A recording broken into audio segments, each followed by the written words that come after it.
Hi, my name is Cameron Carlson with AnimeLocation.tv. I'm here at Colossalcon 2016 with Mr. Spike Spencer. How you doing? I'm ridiculous. Thanks for asking. As always. So it's been a while since the last time we got to chat. It was at OhioCon 2013. It's been 3 years. How have you been? I have been absurdly happy. I got married a year and a half ago, so I met her in 2012. So I'm a reformed bad boy with a beautiful wife now. So I've grown up quite a bit and having a good time doing it. You know, it's been 8 years since I finally met you in person. It was at Ohio. It was at A&G 2008 in Fairlawn, Ohio. I've known you for 8 years now. I remember that con. Wait, no, I don't. Yes, I do. It was fun. I can tell you that. I went to your What Happens at the Con Stays at the Con panel, and you whipped a marker at someone for asking a question of whose house did you flood. That was a fun panel. Yes, if you remember me back in my heyday, it was somewhat rowdy.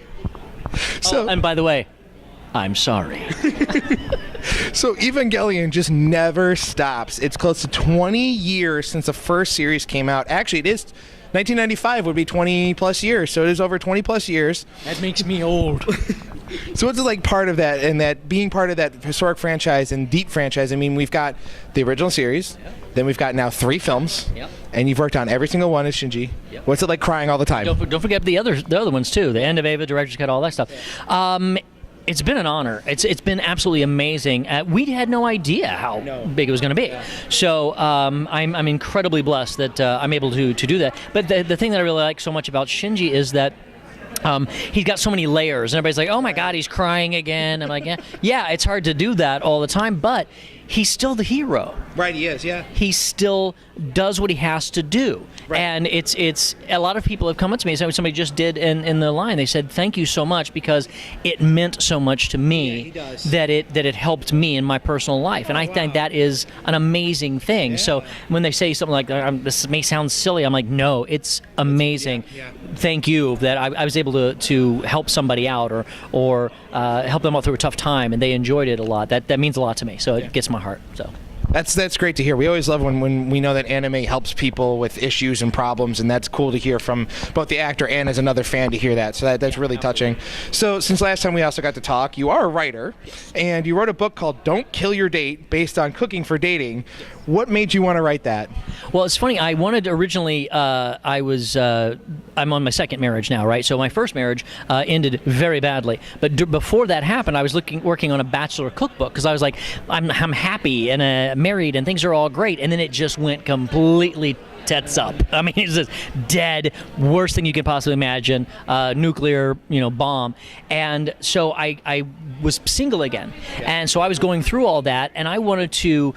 I still had the idea of the dating cookbook, but it expanded now because I became single and I had to get back out there and learn to date and have relationships and all that kind of stuff. So I wanted to bring people on that journey that I had, and I had great success with it, but mostly the great success is the pinnacle of my beautiful wife who I have now. And so I wanted to share that search with humor and food and travel and adventure and all of that. So it's called Don't Kill Your Date and Other Cooking Tips. It teaches guys how to cook for their dates, like 5 ingredients or less, basically. Real simple stuff.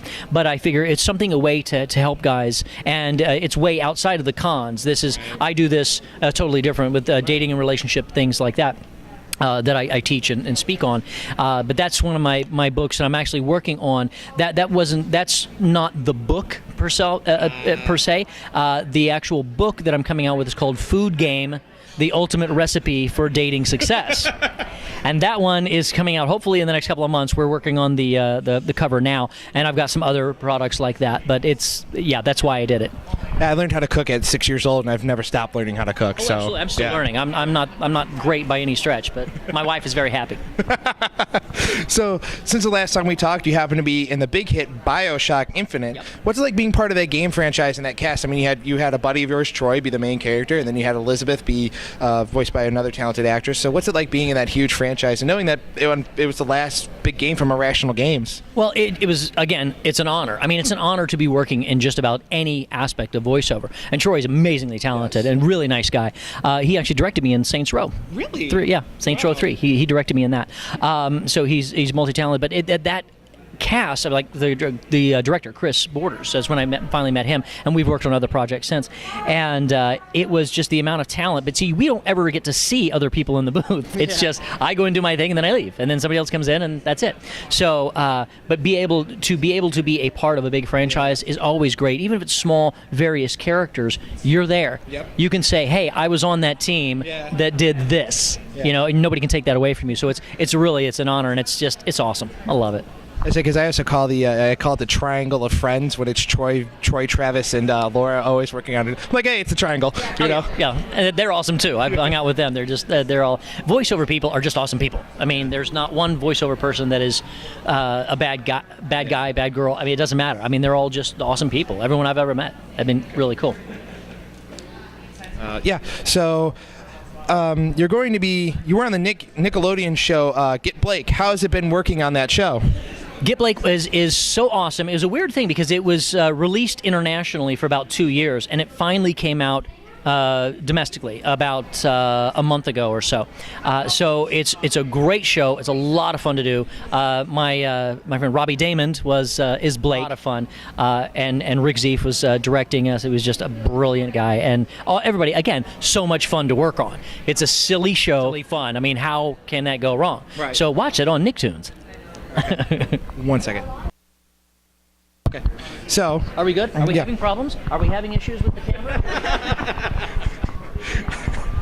So, you also happen to work on Bleach for a bit, and the show finally came to a close last year. What's it like working on shows that go for 100, 200, 300 episodes? I mean, because, you get brought in for one character, that character gets killed.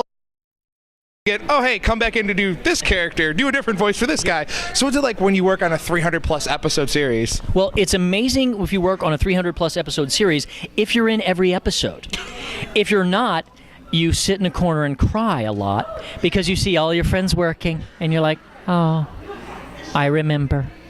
But it's really awesome because you can say, I'm in Bleach. Yeah. And then everybody goes, oh, wow, that's pretty impressive. Or I'm in Naruto. Oh, that's pretty impressive. If you're doing a little bit here and there, it's great that you're working. It always is. But if you're one of the leads, oh, it's so awesome. You're working all the time on these things. That's bad boy. That's really great.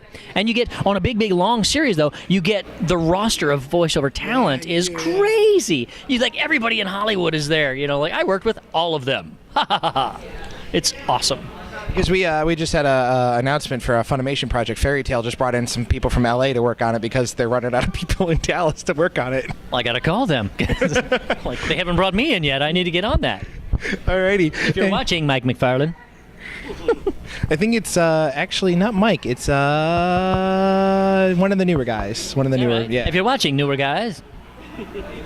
Alrighty, and it says in your bio that you like to sail amazingly. That's one of your passions. What made you want to do that, and where in the world has the ocean sailed you across? Well, actually, I sail out of Marina Del Rey Marina Del Rey. There you go. When I'm in Los Angeles, so we go up and down the Santa Monica Bay, which is it's gorgeous. I mean, 72 and sunny almost all the time. We see dolphins, whales.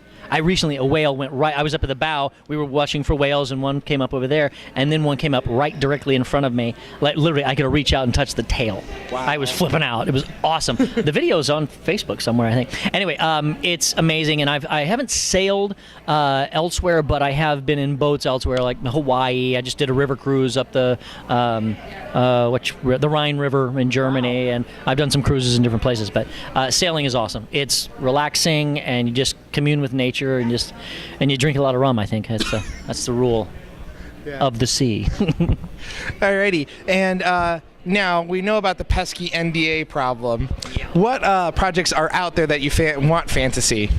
All of them, but I can't tell you what they are at this point. So you have to watch my Twitter, my Facebook. Whenever I hear about it, I let everybody know. It's like, hey, this is out. I can tell you about this property now. But a lot of times you tell me because you get on my Twitter feed and go, hey, Spike, I loved you in that. I'm like, I was in that? Oh, great. I should let people know. So so if you find something that I'm in recently that came out, let me know. Like Bravely Default 2, Durarara 2, those have come out, and those are going along. I want to tell you so badly. I got a really good one, but I can't say nothing. So there. Okay, so now you mentioned that you, social media-wise, that you are on Twitter and Facebook and those types of things, but I know you have a website. It's I have several websites, and they're all not that great right now. I'm working on redoing them all, but I have spikespencer.com, which is going to be redone, don'tkillyourdate.com, which is in the process of being redone, and I have almostevilminions.com, which is my fan site, which I'm really not doing much with because we're going to integrate all that into spikespencer.com. So those are the ones that you can go to and find me, or of course there's my Facebook fan page and Twitter somewhere in there. Mostly my wife does all that stuff. It's like, I'm not good at this stuff. She's like genius, and I'm just like, here, honey, do something with that. And she turns it into gold. Alrighty, and a message that you want to send out to all your wonderful fans that are watching right now. Thank you. Thank you very, very much for liking what all of us voiceover actors do. We have fun doing it, and it comes from the heart when we say we're blessed to have you out there. So keep watching and enjoying it, and I hope to see you at a con sometime near you. Thank you so much, Spike, for talking with us. It's always been a pleasure. Thank you so much. My pleasure. All right.